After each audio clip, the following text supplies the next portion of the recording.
मटके भरने के बाद दोनों बहुएं कुएं के चबूतरे पर बैठकर कपड़े धुलने लगती हैं।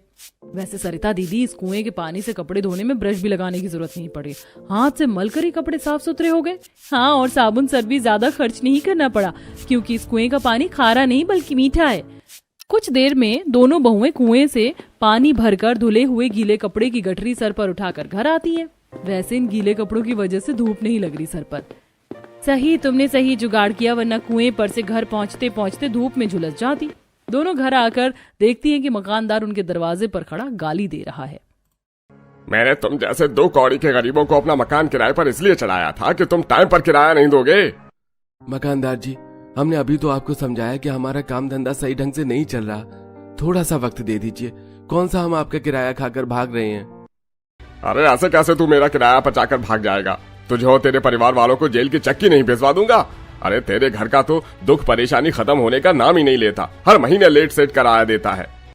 मकानदार को गरीब ससुराल वालों की चौखट पर चढ़कर गाली गलौज करते देखकर पड़ोसी निकलकर देखने लगते हैं। तभी पड़ोसन मनोरमा मजे लेते हुए, पता नहीं भाई, इस काशी के बेटे क्या ही कमाते हैं जो किसी भी महीने से टाइम पर किराया भी नहीं भरा जाता। हर महीने मकानदार से किराए के पीछे किचकिच होती है। मनोरमा की टिप्पणी सुनकर रामदीन मकानदार के आगे हाथ जोड़कर डबडबाई आंखों से कहता है, देखिए मकानदार जी, मैं आपके आगे हाथ जोड़कर पैर पड़कर विनती करता हूँ, मोहल्ले वालों के सामने और तमाशा मत बनाइए। हमें 1-2 हफ्ते का टाइम दीजिए, कैसे भी करके आपके किराए की पाई चुका दूंगा। देख लो रामदीन, जुबान दी है, मुकर मत जाना। या तो 2 हफ्ते बाद किराया दे देना या खाली करके चले जाना। मकानदार दोनों बहू के सामने गरीब ससुराल वालों को धमकाकर चला जाता है और सब लोग घर के अंदर आकर बैठ जाते हैं, जहां घमस भरा था। ओह, आज तो गर्मी से छत भी ज्यादा भभका मार रही है। किरण बेटी, जरा हाथ पंखा कर दे, मिजाज बड़ा घबरा रहा है। जी बाबा। किरण पूरे परिवार वालों को हाथ पंखा करने लगती है। ऐसे ही गरीब ससुराल वाले गर्मी में गुजर बसर कर रहे थे। अगले दिन दोपहर में सबको खाना खिलाने के बाद दोनों बहू कच्चे आंगन में बर्तन मांज रही होती है।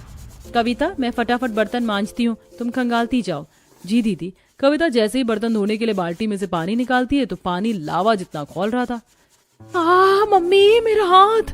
बाप रे बाप, जेठानी जी, पानी तो बिल्कुल चावल के अदहन की तरह खौल रहा है, जबकि 1-2 घंटे पहले ही भर कर रखा था। कविता, गर्मी के मारे धूप भी तो कड़क निकल रही है। मकान के अंदर जब मटके का पानी ठंडा नहीं रह पा रहा तो ये पानी धूप पे कहाँ से ठंडा रहेगा? बेचारी कविता उस गर्म खौलते पानी से ही बर्तन खंगालती है। तभी तीनों के बच्चे पसीने से सनी वर्दी में घर आते हैं। मम्मी, तुम्हें पता, पूरा दिन मुझे